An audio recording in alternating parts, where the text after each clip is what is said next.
In May, Vladimir Putin issued a warning that any third parties that try to help Ukraine risk consequences as such as you have never seen in your entire history.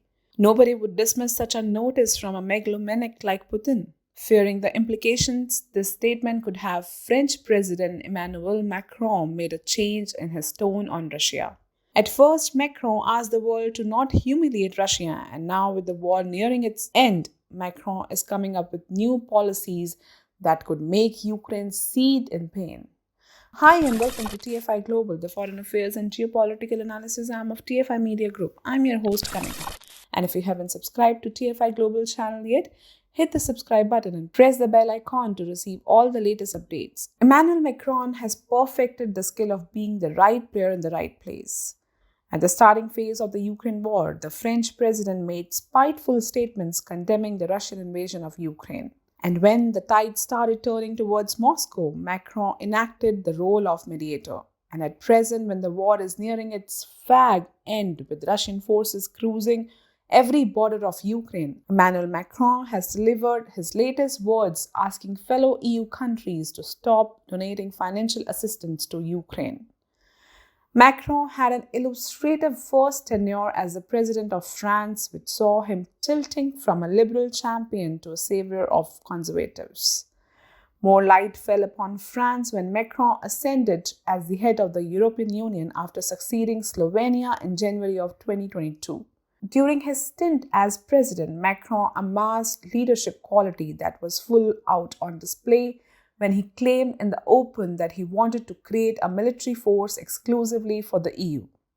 This created quite some headaches for many countries and especially for the United States. With Macron at the helm, the EU went for decisions on its own and lessened its dependence on the United States, all the while keeping alive the prospects of a separate military force. The Ukraine war is turning out to be a nightmare for countries that once vowed their support for Kyiv. Even though moving at turtle pace, Russia is playing all its cards diligently and it has instilled a tinge of fear in nations who backed Ukraine in the war. So Macron is now treading a diplomatic line that completely denigrates Ukraine.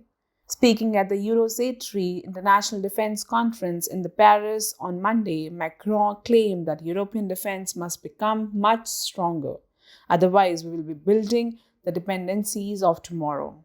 The defense budget of the EU, standing at 39.3 billion euros in 2021, will grow to 41 billion euros in 2022 and is due to reach 50 billion euros in 2025 so that it is in line with NATO's defense spending requirements.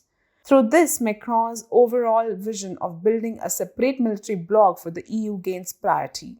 The French leader is pressing down on other EU counterparts to focus on increasing the EU defense budget rather than gifting away every money that matters to Ukraine. Macron's current stand is simply politics personified.